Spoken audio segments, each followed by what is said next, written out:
dans cette deuxième partie, où nous avons vu dans Ésaïe 53, le verset 5, c'est par ces blessures que nous sommes guéris. L'œuvre de la croix, il a été brisé dans son corps, le Seigneur Jésus-Christ. C'est le châtiment qui nous donne la paix est tombé sur lui. Innocent qu'il était. Voilà, il a porté nos fautes. En lui, par la résurrection, nous avons la vie éternelle. Mais en même temps, durant notre vie terrestre, notre parcours, il s'occupe aussi de notre vie physique, psychologique, émotionnelle, sentimentale, si seulement on lui fait confiance. Le problème, c'est lui faire confiance. Bon, si quelqu'un décide de dire que bon, moi, je n'ai pas besoin de lui, Dieu nous laisse le libre arbitre. Mais pour ceux qui ont cru en lui, qui font confiance au Seigneur et qui traversent des moments, même des fatigues, tu es fatigué des problèmes de la vie, tu es fatigué de fausses accusations, tu es fatigué de fois d'être incompris dans ton environnement, dans ton milieu, tu es fatigué du fait que tu es rejeté, méprisé, tu es humilié. Vous savez, il y a des gens qui sont humiliés comme ça, sans raison.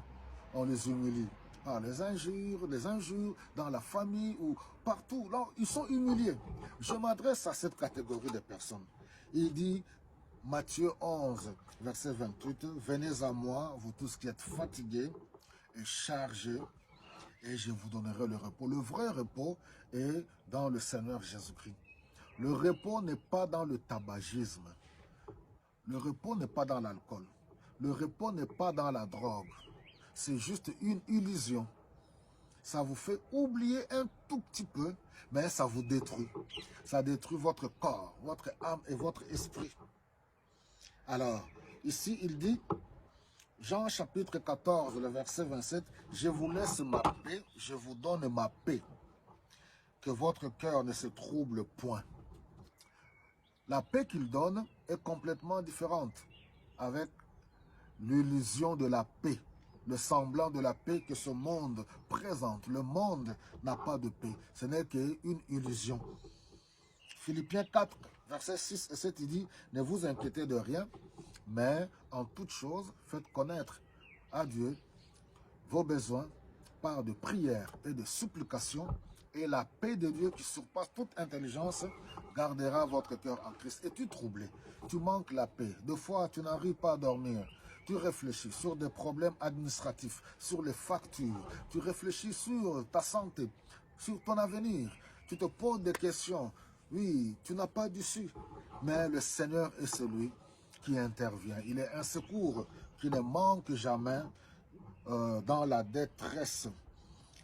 La guérison et le renouveau. Il est celui dans 2 Corinthiens au chapitre 5 verset 17, il dit, si quelqu'un est en Christ, il est une nouvelle créature. Les choses anciennes sont passées et voici toutes choses sont devenues nouvelles. Non pas seulement que nous avons la nouvelle vie en Christ, mais il nous fait oublier les choses qu'on a subies injustement tout au long de notre parcours. J'ai parlé, surtout les femmes dans cette société, les femmes sont tellement fragiles. Là, j'ai toujours dit, les parents, protégeons les jeunes enfants, les filles, comme les garçons. À cause de la fragilité dans la famille, beaucoup de filles ont subi, oui, toutes sortes d'atrocités. Beaucoup de jeunes filles dans les familles ont connu des abus sexuels. Ça a détruit tout leur être. Et c'est pourtant, vous allez voir même certaines, je l'ai toujours dit à maintes reprises, elles arrivent même dans le mariage. Voilà, 4 enfants, 5 enfants, 6 enfants, les mamans dans le foyer, femmes au foyer. De fois, les hommes, de fois, on n'arrive pas à comprendre le comportement des femmes dans le couple. Mais peut-être, le problème, ce n'est pas vous. Le problème vient de loin. Et tout cela, il faut un travail vraiment spirituel, un travail intérieur pour guérir toutes ces blessures intérieures. Et le Saint-Esprit, ma prière ce soir est que le Seigneur vous touche, que l'Esprit de Dieu vous touche, qu'il vous guérisse et qu'il vous restaure. Alléluia. 1 Jean 1, verset 9, si nous confessons nos péchés, il est juste et fidèle pour nous pardonner et de nous purifier de toute iniquité. Que le diable ne te garde pas dans la culpabilité. L'église, de foi, crie beaucoup pour les gens. Voilà, ne péchez pas, ne péchez pas. Mais quand les gens pêchent, qu'est-ce que tu dois faire? 1 Jean, chapitre 1, verset 9, ne reste pas par terre. Tu tombes, tu te relèves. Dieu est miséricordieux. C'est ce que Christ a fait à la croix. Il est allé à la croix pour toi, pour te restaurer. Et que si jamais tu tombes dans un péché, tu peux te tourner vers lui.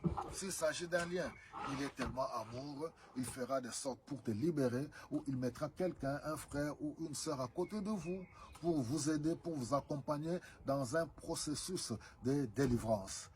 Paix dans vos maisons au nom de Jésus-Christ.